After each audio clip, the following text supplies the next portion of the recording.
Hello viewers, welcome to BRK health life. నేను మీ Fatima.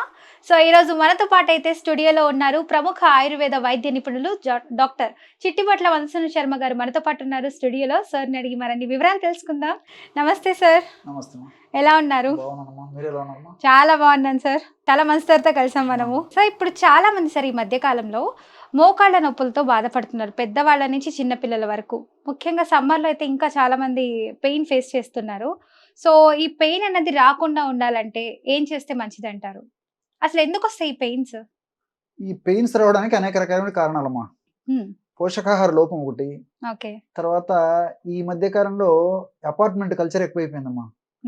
So తప్పని పరిస్థితుల్లో ఒకవేళ లిఫ్ట్ వెంటనే మనకు అందుబాటులో లేకపోతే మనకు టైం హడావిడి అయిపోయి ఉంటుంది. సో కొన్ని ఫ్లోర్స్ ఎక్కి దిగవలసిన పరిస్థితి ఏర్పడుతుంది. కొన్నిట్లో లిఫ్ట్ సౌకర్యం ఉండదు. దీనివల్ల ఒకటి. తర్వాత ఈ ఇంతకుముందు చెప్పినట్టు పోషకాహార లోపం ఒకటి. తర్వాత తీసుకునేటువంటి ఆహార పదార్థాలమ్మా, fast foods, junk foods, bakery foods ఇలాంటివి ఎక్కువ తీసుకోవడము. తర్వాత మలబద్ధకం అంటే మోషన్ సరిగ్గా రాకపోవడము, మానసిక ఒత్తిడి, రెస్ట్ లేకపోవడం, అంటే నిద్రపోకపోవడం, ఇలాంటివన్నీ కూడా ప్రత్యక్షంగా పరోక్షంగా ఈ మోకాళ్ళ నొప్పులకు కారణమవుతుంటాయమ్మా. వీటన్నిటికి తోడు వెయిట్ ఈ మధ్య కాలంలో ఉండవలసినటువంటి వెయిట్ కంటే ఎక్కువ శాతం మంది ఎక్కువ వెయిట్ ఉండేటువంటి పరిస్థితి ఉంటుందమ్మా. సో మరి వెయిట్ పెరిగే కొద్దీ ఆ యొక్క భారం అంతా మోకాళ్ళ మీద పడేసి మోకాళ్ళ నొప్పులు వచ్చేటువంటి పరిస్థితి కూడా ఉంటుందమ్మా. ఇది జనరల్ మోకాళ్ళ నొప్పుల కారణాలమ్మా. అవును సార్. ఇంకా సార్ చాలా మంది అయితే బయట చాలా రకరకాల ట్రీట్మెంట్స్ తీసుకుంటున్నారు కాళ్ళకి. సో ఈ ట్రీట్మెంట్స్ తీసుకోవడం వల్ల కూడా లక్షలు పోగేస్తున్నాం మేము, అయినా కూడా మాకు అసలు ఎలాంటి యూజ్ లేదు, వేస్ట్ ఆఫ్ మనీ తప్ప అని అంటున్నారు సార్. ఇంకా చాలా మంది బయట కొన్ని తైలాలని చెప్పి అమ్ముతున్నారు మార్కెట్లో. సో వాటిలో కూడా కొన్ని కల్తీ వచ్చేసినాయి కదా సార్, ఫేక్ ఇవన్నీ. సో అవి వాడి కూడా డబ్బులు 3000 5000 అని చెప్పి పెడుతున్నాము, మోకాళ్ళకి రాసినా కూడా అసలు ఎలాంటి ఉపశమనం లేవని అంటున్నారు. సో మీ ఎక్స్పీరియన్స్ లో మీరు ఏదైనా మంచి ఆయిల్ ఏమైనా సజెస్ట్ చేయగలుగుతారా? తప్పకుండా మంచి రెమెడీ చెప్తాను చూడమ్మా. ఐటమ్స్ తక్కువ ఉంటాయి, అన్ని తెలిసినటువంటివే, తయారు చేసుకోవడం ఈజీ, వాడుకోవడం ఈజీ, రిజల్ట్స్ కూడా ఈజీగా వస్తాయమ్మా. అది మన యొక్క ఈ ఆయిల్ యొక్క ప్రత్యేకత. హోమ్ మేడ్ ఆయిల్ అనమాట ఇది.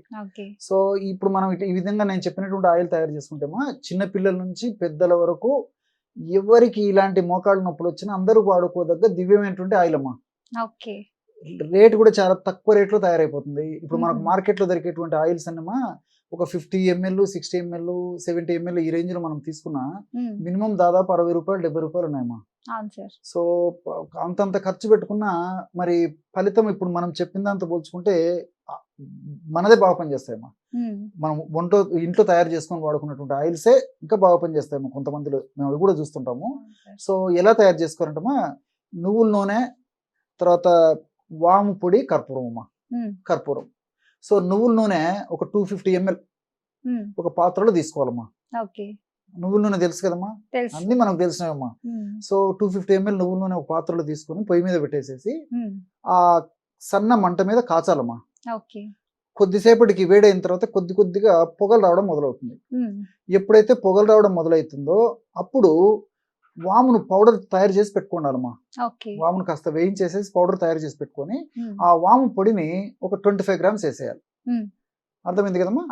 సో ఈ యొక్క నువ్వుల నూనె కొద్దిగా వేడైపోయి పొగలు వచ్చేటప్పుడు వాము పొడిని అందులో వేసేసి దించేసేయాలమ్మా పాత్రని.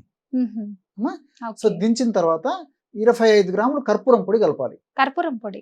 కర్పూరం అంటే చాలా మందికి డౌట్ వస్తుందమ్మా. రకరకాల కర్పూరాలు ఉంటాయి కదా, ఏ కర్పూరం అని చెప్పేసి డౌట్ వస్తుంది. సో మన ఇంట్లో ఏ కర్పూరం ఉంటే అదమ్మా. హారతి కర్పూరం గానీ, ఉంట కర్పూరం గానీ సర్వసాధారణంగా ఇవే ఉంటాయి. ఇలాంటి కర్పూరాలు ఏ వాడకుండా సరిపోతుందమ్మా. సో కర్పూరం కూడా ఈజీగా పౌడర్ అయిపోతుందమ్మా. జస్ట్ అట్లా చేతుల తల నలిపేస్తే పౌడర్ అయిపోతుంది. ఆ పౌడర్ ఒక 25 grams అందులో వేసేసి మూత పెట్టేసేయాలమ్మా. కొద్దిసేపటికంతా ఈ కర్పూరం కూడా ఆయిల్లో కరిగిపోతుంది. కొన్ని గంటలు అలా ఉంచేసరికి మొత్తం చల్లారిపోతుందమ్మా. దాన్ని ఫిల్టర్ చేసి పెట్టుకుంటే బ్రహ్మాండమైనటువంటి ఈ పెయిన్ రిలీవర్ ఆయిల్ తయారైపోతుంది. ఓకే. సో కర్పూరం కూడా మనకి పాదాలకి అప్లై చేసుకుంటే ఎక్కడైతే మనకి మోకాళ్ళ నొప్పులు ఉన్నాయో సో తొందరగా క్లియర్ అవుతుందమ్మా. చాలా ఫాస్ట్ గా పనిచేస్తుందమ్మా. సో ఈ విధంగా తయారు చేసి పెట్టుకున్నటువంటి ఆయిల్ అమ్మా ఒక గాజు సీసాలో భద్రపరుచుకొని సమస్య తీవ్రంగా ఉంటే రోజు 2 సార్లు, ఉదయం ఒకసారి రాత్రి ఒకసారి తగినంత ఆయిల్ తీసుకున్నామా ఈ మోకాళ్ళ నొప్పుల భాగంలో ఎక్కడైతే పెయిన్ ఉందో అక్కడ అప్లై చేసి సున్నితంగా మర్దం చేసేయాలమ్మా. తీవ్రంగా ఉంటే 2 సార్లు, లేకపోతే రోజు ఒక్కసారి చేసినప్పటికీ ఇమ్మీడియట్ గా మనం చాలా ఫాస్ట్ గా రిలీఫ్ ఇస్తుందమ్మా. నేను చెప్పాను కదమ్మా, శీఘ్రంగా సత్వరమే వెంటనే తగ్గేటువంటి ఆయిల్స్ లో ప్రధానమైన ఆయిల్స్ ఏమంటే దీన్ని చెప్పుకోవచ్చమ్మా.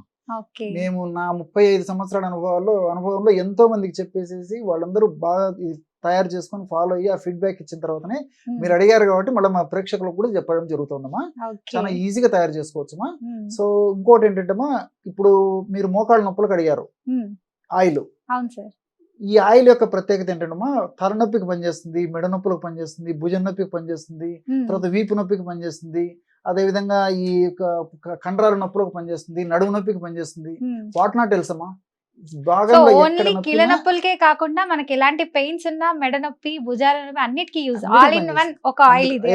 అందుకే మన ఇంట్లో ఉంటేమా ఆల్ ఇన్ ఆల్ ప్రతి నొప్పికి ఇమ్మీడియట్ గా మన కంట్రోల్ అయ్యేదానికి, ఇమ్మీడియట్ గా మన కంఫర్టబిలిటీ వచ్చేదానికి ఈ ఆయిల్ చాలా బాగా పనిచేస్తుంది. ఓకే సార్, దీంతో పాటు ఎలాంటి ఫుడ్ తీసుకుంటే కాళ్ళ నొప్పులు రాకుండా ఉండడానికి, అంటే బోన్ స్ట్రాంగ్ గా ఉండడానికి ఏం ఫుడ్ తీసుకుంటే మంచిదంట? దీనికి సంబంధించమ్మా కాల్షియం బాగా ఉన్నటువంటి ఆహారం తీసుకోవాలమ్మా. ఈ కాల్షియం, తర్వాత ఈ ఫాస్ఫరస్ బాగా ఉన్నటువంటి ఆహారము, అదే విధంగా ఒమేగా 3 ఫ్యాటీ యాసిడ్స్ అని చెప్పేసి కొన్ని పదార్థాలు ఉంటాయమ్మా. ఇప్పుడు ఈ బాదాం పప్పు, తర్వాత ఈ గ్రౌండ్ నట్టు, అంటే ఈ వేరుశెనగ పప్పు, ఇలాంటివి వీటిలో ఒమేగా 3 ఫ్యాటీ యాసిడ్స్ బాగుంటాయమ్మా. ఇలాంటి ఒమేగా 3 ఫ్యాటీ యాసిడ్స్ ఉన్నటువంటి పదార్థాలు, అదేవిధంగా ఈ కాల్షియం, ఫాస్ఫరస్ ఉన్నటువంటి పదార్థాలు బాగా తీసుకోవాలి. కాల్షియం అనేసరికి నువ్వులమ్మా, నువ్వులు బాగా తీసుకోవడం వల్ల కూడా ఈ మోకాళ్ళ నొప్పులు, ఎముకలకు సంబంధించినటువంటి నొప్పులు, కీళ్ళకు సంబంధించిన నొప్పులు రాకుండా ఉంటాయి. వచ్చినప్పటికీ త్వరగా తగ్గిపోయేదానికి అవకాశం ఏర్పడుతుంది. వీటితోడు ఆకుకూరలు బాగా తీసుకుంటున్నామమ్మా. ఆకుకూరలో సూక్ష్మ పోషకాలు ఎక్కువగా ఉంటాయి. అదేవిధంగా వీటితో పాటు ఈ బి కాంప్లెక్స్ ఫ్యాక్టర్స్ కానీ, బి కాంప్లెక్స్, తర్వాత ఈ కాల్షియం, ఫాస్ఫరస్, మెగ్నీషియం ఇలాంటివన్నీ ఉంటాయి కాబట్టి ఆకుకూరలు బాగా తీసుకుంటున్నాలి. అదేవిధంగా పళ్ళమ్మా, తాజా పళ్ళు తీసుకుంటున్నాలి. తర్వాత డ్రై నట్స్, డ్రై ఫ్రూట్స్, తర్వాత ఫ్రెష్ వెజిటబుల్స్, ఇలాంటివి మనం తీసుకునేటువంటి ఆహారంలో, మరి రోజు తీసుకునేటువంటి ఆహారంలో అట్లీస్ట్ ఒక 30% 40% వరకన్నా ఇలాంటి న్యాచురల్ ఫుడ్ తీసుకోవడం వల్ల ఈ యొక్క ఎముకలకు సంబంధించినటువంటివి, కీళ్ళకు సంబంధించినటువంటి నొప్పులు రాకుండా ఉంటాయి, జబ్బులు రాకుండా ఉంటాయి. వచ్చినప్పటికీ మనిషిని అంత ఇబ్బంది పెట్టకుండా ఉంటాయి, త్వరగా తగ్గేదానికి అవకాశం ఏర్పడుతుందమ్మా. నైస్ సార్, చాలా చక్కగా చెప్పారు. Thank you so much sir. మన వ్యూవర్స్ అందరూ ఇది చూసి ఫాలో అవుతారని అనుకుంటున్నాను. Thank you sir. Okay, thank you.